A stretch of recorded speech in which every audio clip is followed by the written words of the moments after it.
Hello, this is No Face Meal. I'm your host, Marjorie Haynes. Today, we're going to show 4 different methods of making coffee. For those who don't know, I am the head roaster for Pluto Coffee. With weather starting to get cooler, there's going to be more coffee drink. There's some people who drink coffee all the time, like we do. But there are 4 different major ways of making coffee, and a lot of people complain they can't make good coffee. Well, I'm here to let you know how to do this. Your first method, and about 90% of people that make coffee do this. They do drip. Pretty basic. Put your coffee in here, put your water in, and you're good to go. But the trick is this: if you use a filter with your coffee maker, you need to wet that filter. That will leach out any of the impurities that's in your filter, so you don't taste filter. I use one of these mesh baskets. I highly recommend you get one of these. It's reusable. You don't get that filter taste. I'm going to show you how to grind for your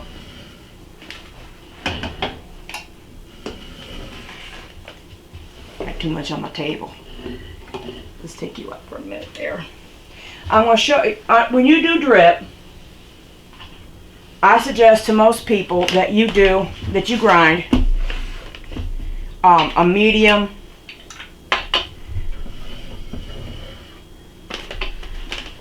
to fine. I prefer fine myself. Most people use pre-ground. I don't suggest it. Coffee's always better if you grind it yourself.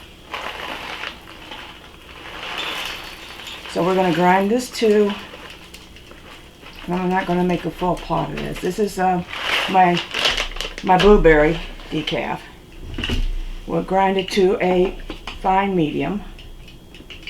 Okay, so we're going to grind this. And these are really inexpensive. I do have a professional grinder for when I in my shop or at the market, but these do a fairly good job. If you don't want to go to the expense, they're $20 or so. So you don't want this. I tend to grind a little bit finer. I feel that the finer the grind, the more oils you're going to be able to extract, and that's what you want. Is you want the coffee. Smells good. You want the coffee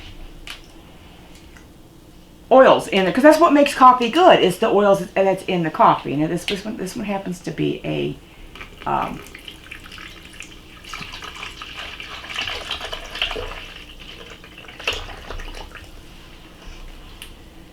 happens to be a flavored coffee. Now there are, let me talk a little bit about flavored coffees. There are good flavored coffees and there are not so good. You want to look for a flavored coffee from your roaster, because they put coffee first, flavor second, flavoring second. You want your flavored coffees to you want it to work with the flavor of the coffee, okay? We've all had those coffees that are, just in your face, chemical tasty, not a good coffee. So you really want, coffee flavor first, then you want your flavor. Another thing about flavored coffees, and I know a lot of people drink their coffee black, if you buy from a roaster, be advised that flavoring has no sweetness to it. It is unsweetened, which means you're gonna have to put a little sweetener in it to get the full effect. Commercial coffees, they put sweetener in their flavored coffees. I get that a lot from people. They say, is it sweet? Well, no, it's not sweet until you put a sweetener in it. And that's kind of what you want. because everybody's got a different sweetness level. Some people, like myself, I don't use a sweetener. I use stevia is what we use. Okay, so here's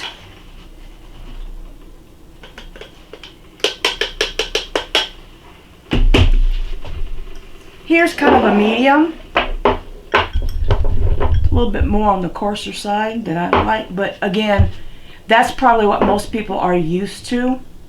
When you get to the French press, this is what you're looking for. I'm going to grind some more because I didn't get it quite as fine as I like it. So we'll save that for the French press. So we'll do some more grinding for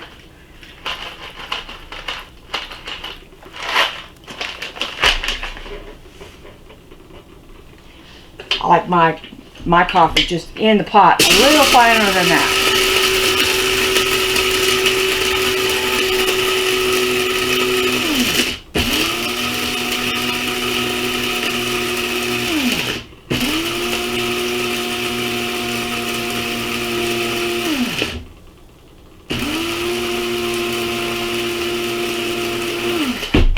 Okay, hand me that other bowl, babe. The other bowl. Okay, now, this is the way I like mine. If you don't like it quite that fine, then you do a little less. What I do usually is I hold it down, count to 20 3 times for fine. If you get a really, really good grinder, like my professional one, it's got 12 different settings, so you can have anywhere from extra fine. But this is what most people see at when they open a bag of ground coffee. Like I said, I don't recommend that. You don't know what's in that coffee when it's ground. Plus, coffee is always best when it's fresh ground. It just is. And why go with okay coffee when you can have outstanding coffee every single day? So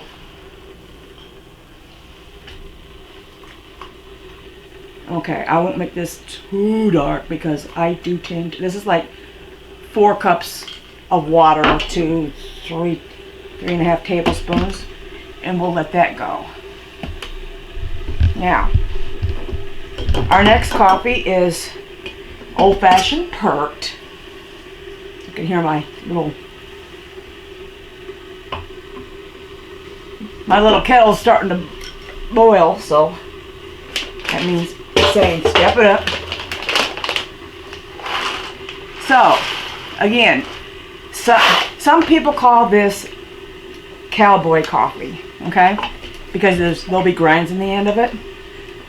I don't mind the grinds. Okay, so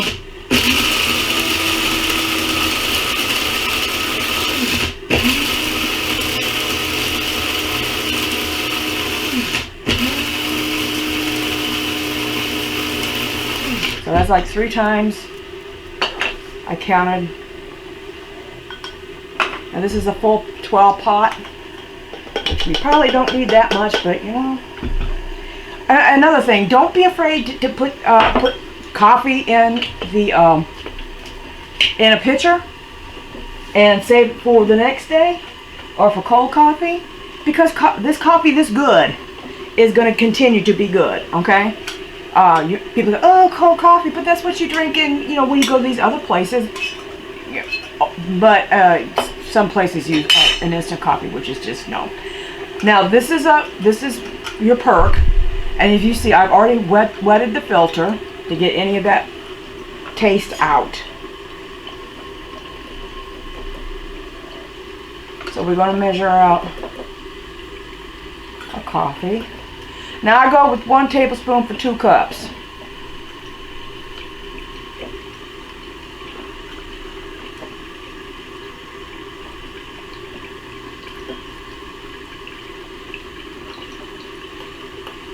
Again, you want this to be it kind of depends on your taste. If I was making this for my morning coffee, we would be doing about 8 of those because I like mine very strong. Okay. Now, we need to time this. For a 12 pot like this, you want it to go about 23 minutes. And then it's 15 minutes to perk. Okay? I know that sounds kind of, but I got it all figured out, and you know, I can get my chores done and all that good stuff. Now, French press. Hand me the other cup, babe, please. People are kind of scared of French press. They're like, oh my God, it's too fancy. Oh, no. It really is not that fancy. Here's what you do. Now, this is already a medium to coarse. So we're going to leave it. You want to make sure this is a medium to coarse, because if you don't, you're going to get all those particles stuck in your filter there, and you're not going to get the full expressed. Okay? So you're going to measure out your coffee.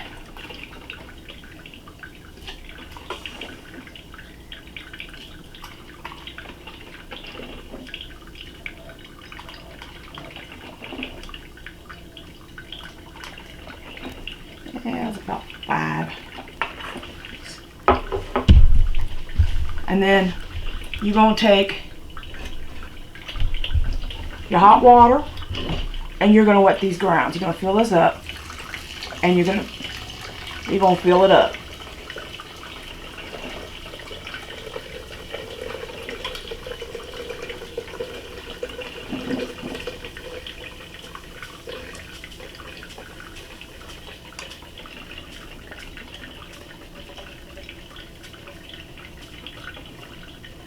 So that's all the water I got right now. That'll have to do. Usually I fill it all the way up for 12 cups, and I did today.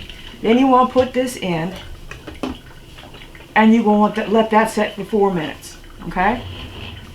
4 minutes.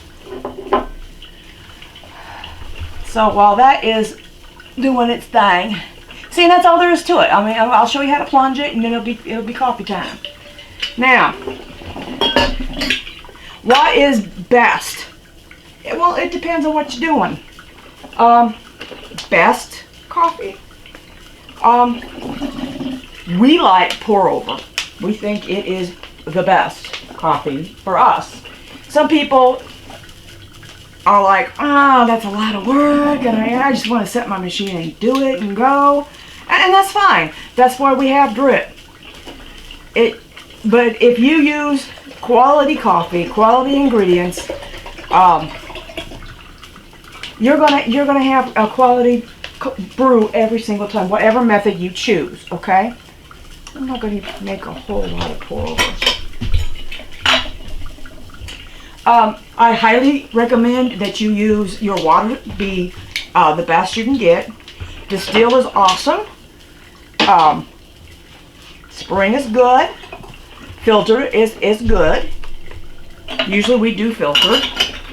Just don't do straight from the tap. There's just way too much stuff going on with that. So we'll put that over here. Are you counting the minutes over there? So, all we have left to do is pour over. Okay, so we'll grind for pour over. Pour over should be a fine grind. Okay, as fine as you can get it. And that's because you are literally going to pour it over. This is my carafe, as you can tell, used recently. And this is the filter. This is the kind I really suggest you get. One with the metal filter and one with a glass bowl. Because you can actually see your water level better. And there's no paper filter for this. You don't need it because it's a very, very fine mesh. And that's what you want. Okay. We just have a little coffee left. So we'll make a little bit of pour over. Now, pour over, I think you get a strong brew with it. Believe it or not, I have actually gotten a brew that's like, ooh, that's a little bit too. I've had too strong, and I've had to go ahead and put a little water in it. Better to have strong than weak, because you know, strong you can put a little water in it, but weak, there ain't nothing you can do with that. You can't make that coffee any better. So your water level matters. Okay. We're gonna grind this fine. We're gonna wait for our little guy to get hot.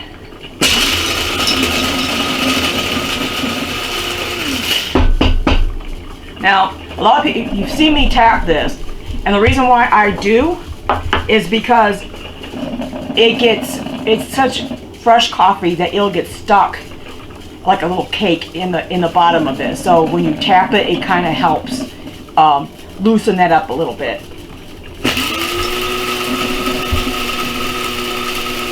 So that's how you can tell that your coffee is, you know, is your coffee really fresh? It is if it sticks to the bottom. All right. Here we go. These are really good little grinders. And, you know, like I said, they cost, you know, right around 20 bucks.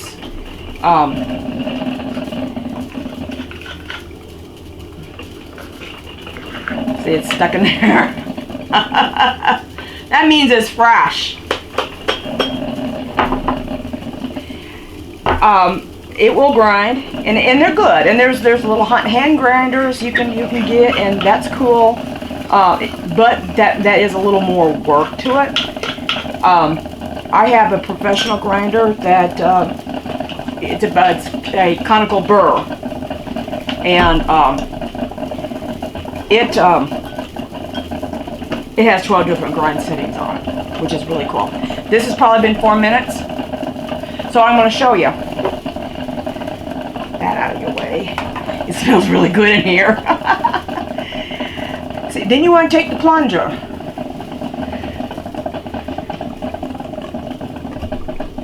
And you want to make sure that the little lip that's on your plunger is here. Okay, otherwise you'll have coffee everywhere. Believe me, done it. Not what you want. Okay, so you're going to slowly push this down. The slower you do it, the more you see do you see the creamer coming up? That's the oils I was talking about. So you really can't get in a hurry with this. You slowly want to plunge it so you extract all of that good oil that makes good coffee so good. I am passionate about coffee. Okay. And there you go. That's all there is to it. Now all your coffee grounds are down here, and all your good coffee is here.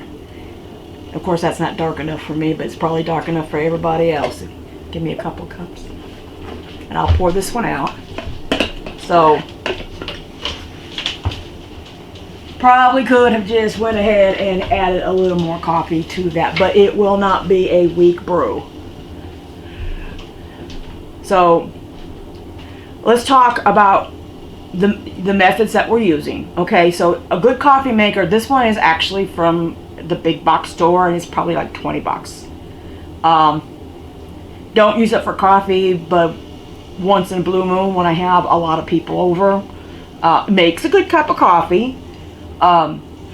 Makes it pretty much hands-free. You just put it in there and it goes, and you get a good product. Your perk, which is still, we're still waiting on to perk. It does take a long time, and this is a method that, you know, your mother or your grandmother used to do, and it's beginning to have more of a revival. Again, after you put the water in it, you know, and you put the grinds in it, it's pretty much, you know, you set it and you're done, you know.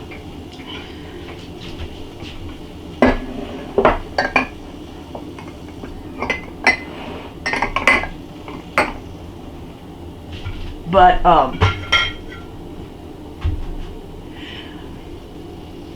as you can, and percolators range anywhere from $25 and up, depending on how big they are. Make sure you always get stainless steel. Always get the knob, the glass knob, not a plastic knob, because it will melt. We've had that before. You know, get it from pretty much any of your big box stores.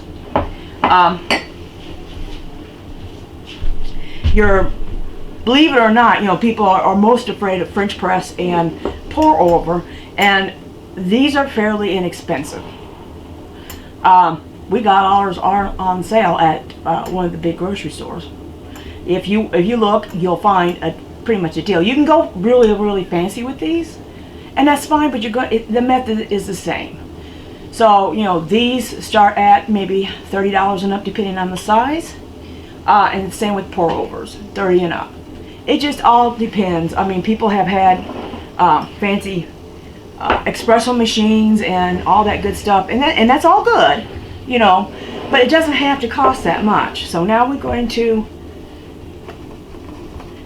switch it around and see. This has got, yeah, I don't know if you can see that or not. It's got a vented lid. It'll strain out anything that happened to escape. Usually there's nothing to do there. Okay, and you see all this on top?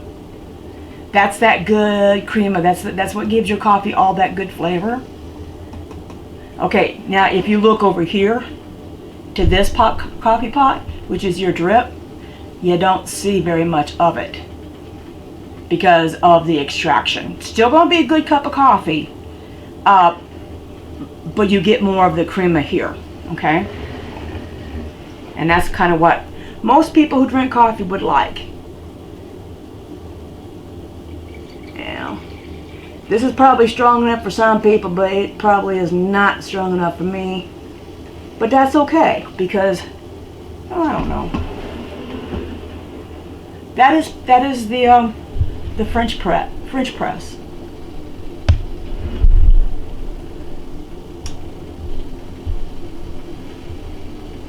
Okay.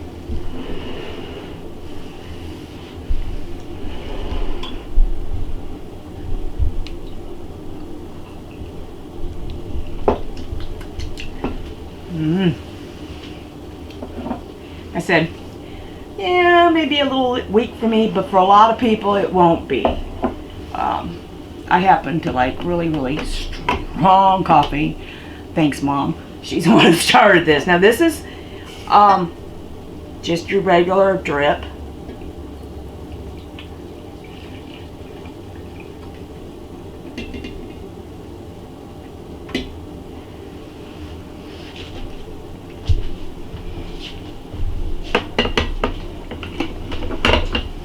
Okay, so there's your drip.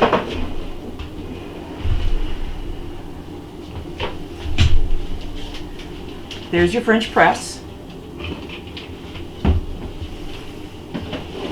We're still waiting on the perk because it takes a long time. It takes, like I said, 23 minutes for the water to boil, plus 15 to perk it. So, you know, we'll probably have to cut away and come back to that. Waiting on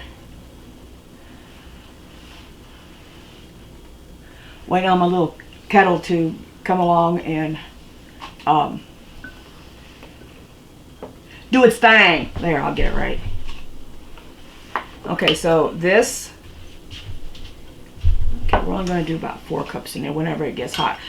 Let's talk kinds of coffee, okay? A lot of people, as you can tell from the drip, you see there's like a ruby red undertone in the pot. This is Colombian. It's flavored Colombian, and that's what most people get at the store when you buy your name brands. It's Colombian.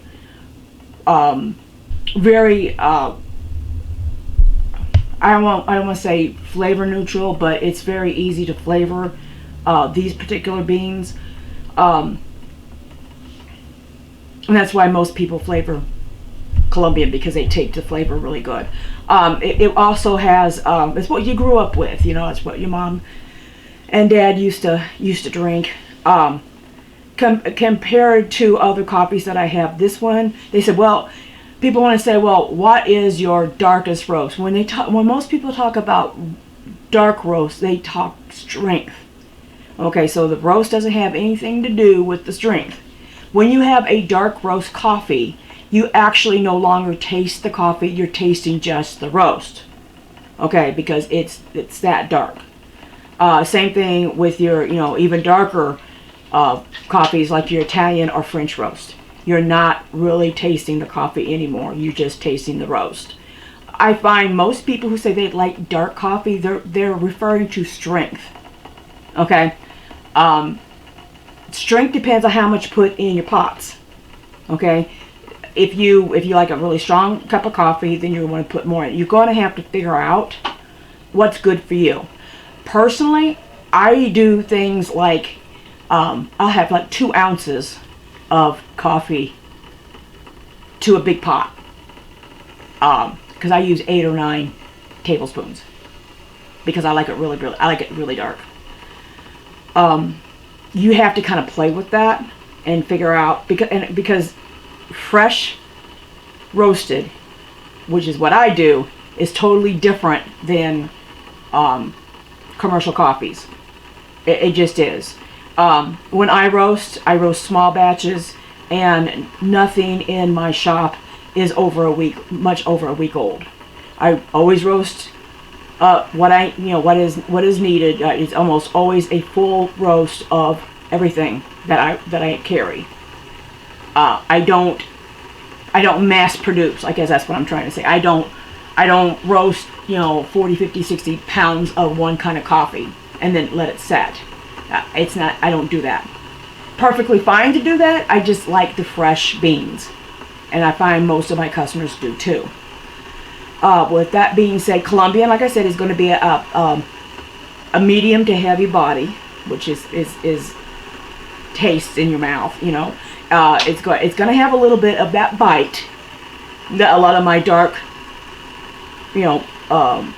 coffee drinkers love. And it's going to have like undertones of dark chocolate.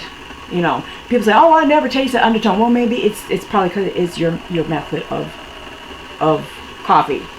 How you do your coffee. You should be able to distinguish those after tones to it. The next step up, as far as people who like dark coffee, would be your Costa Rican coffee.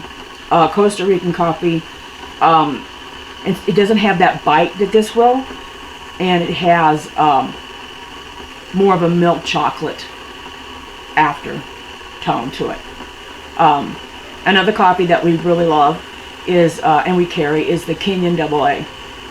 Kenyan AA comes from Kenya, and it has been on the top 20 list for the last 20-30 years. Very good coffee. I really suggest it for my people who have like an acidity problem. They have the acid reflux, because it's just really smooth.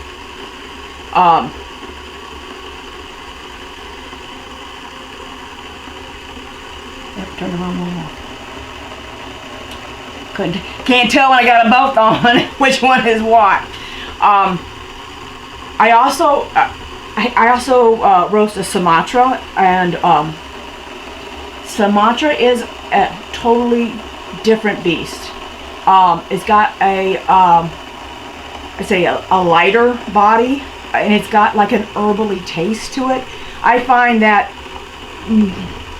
either you like it or you don't. I like it once in a while. It's not my main coffee.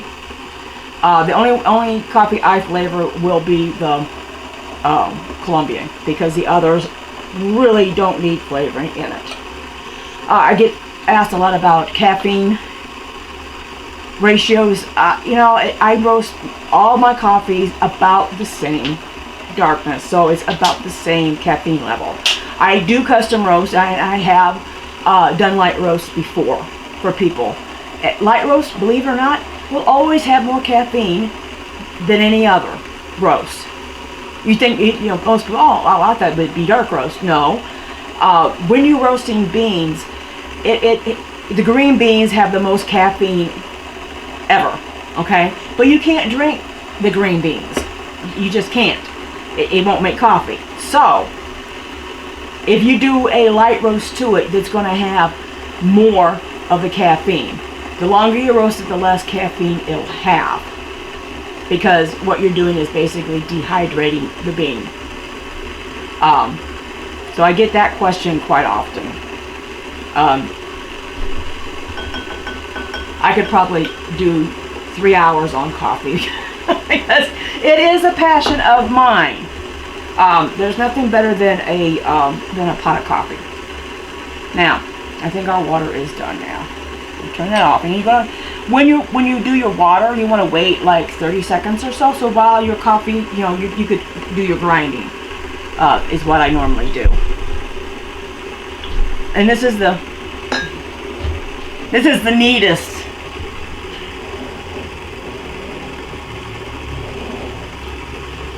method, because it's just a really cool visual.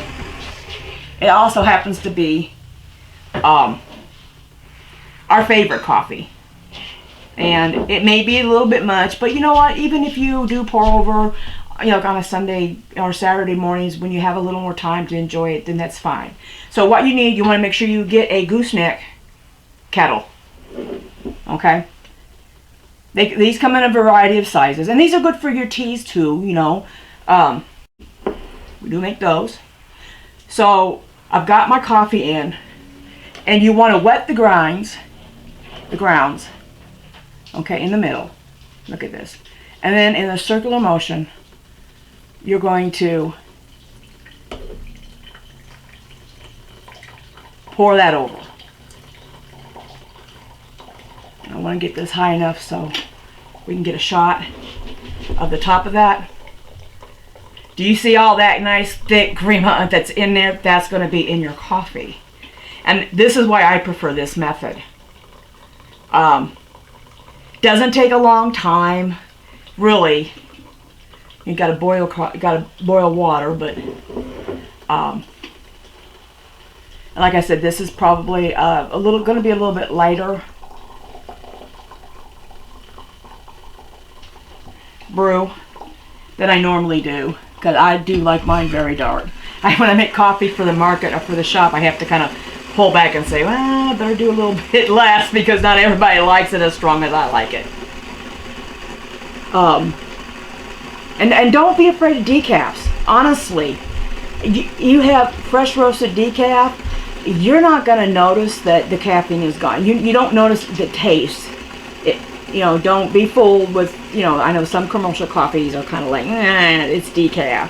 You know, decafs are really, really good for things like evening, you know, when you don't want to be kept up late. They make really good iced coffees. If you want to put this in the refrigerator, it's really nice. So don't discount decaf coffee. And believe it or not, because of the method of extracting that caffeine, you're going to pay more for decaf. I know there's a lot of people that have to have it. You know, like, oh, I wouldn't drink coffee if I had to have decaf. Well, you haven't had this. When the shop's open, come over to the shop. We'll make some decaf. You know, and I'll prove it to you. Usually I carry 2 or 3 different kinds of decaf, because everybody got to have their own coffee. And that's all there is to pour over. Literally, that's it. You put your coffee in, you grind it, put it in, put your hot water in, you get your coffee.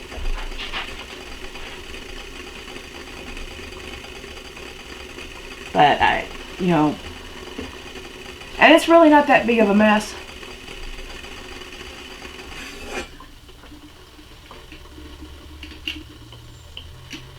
I'm only making about half a pot of this, because, and we'll be drinking it all day.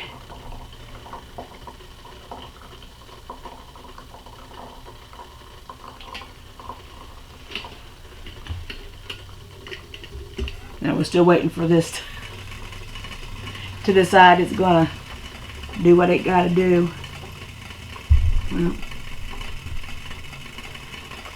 So we'll probably have to come back to it. This is off. But now we'll pour you out a cup of this. You can wait for this to go ahead and get done dripping.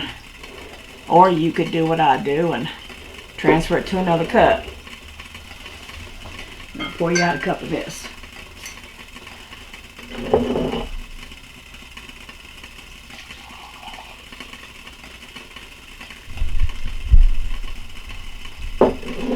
There's your pour over.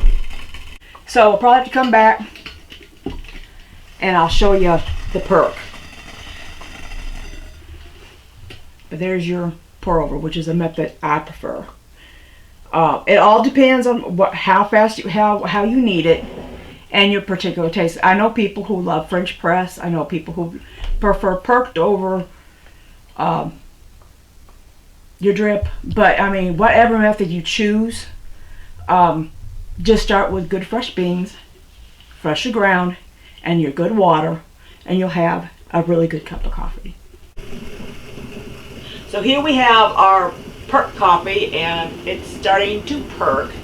Now we'll let this perk for 15 minutes. I find that 15 minutes is just right for us as far as extracting as many of the coffee oils.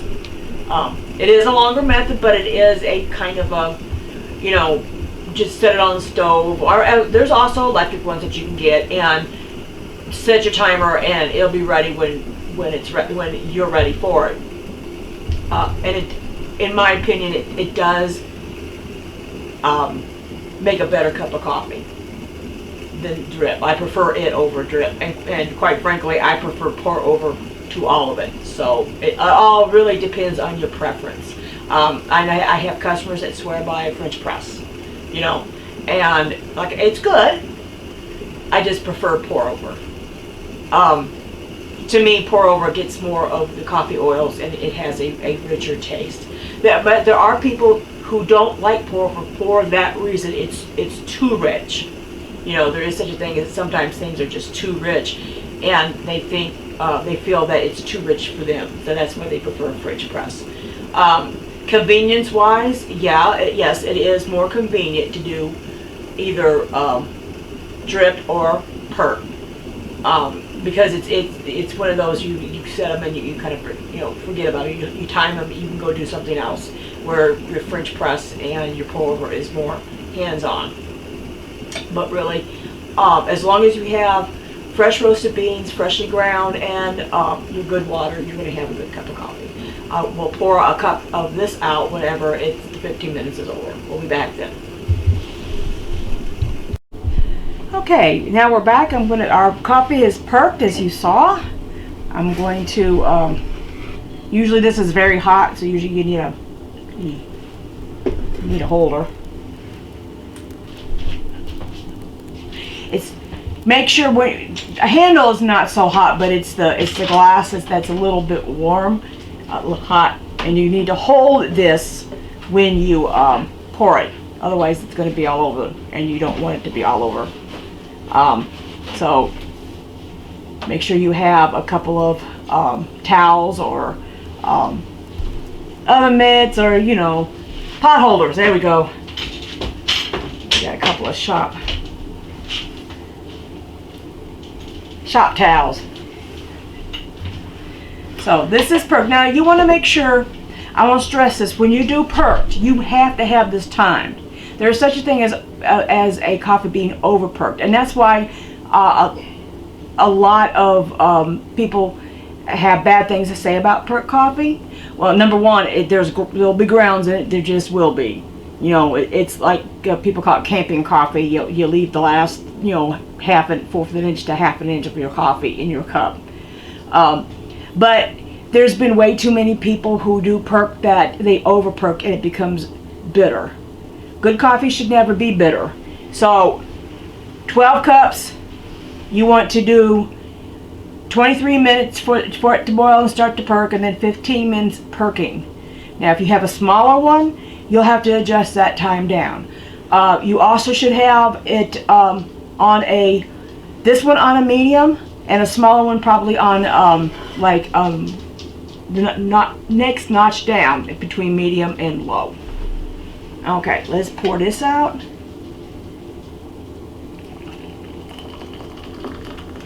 There it is. Now it's a little bit weaker than I drink it, but it still is good coffee. And there's your pert. 4 different ways to do coffee. Each one is a great way of doing it. It just depends on how you prefer to do your coffee. And it depends on your time. You know, if it's a work day week and you don't have time maybe to boil water and then do a pour over or French press, that's fine. Percolated or drip is good. But if you have time, I really encourage you to try French press and pour over, especially pour over, because it's my favorite cup of coffee. So that's all we have, the time we have for this segment of No Face Meals, and I'm your host, Marjorie Haynes. No Face Meals, where the food and the coffee are the stars.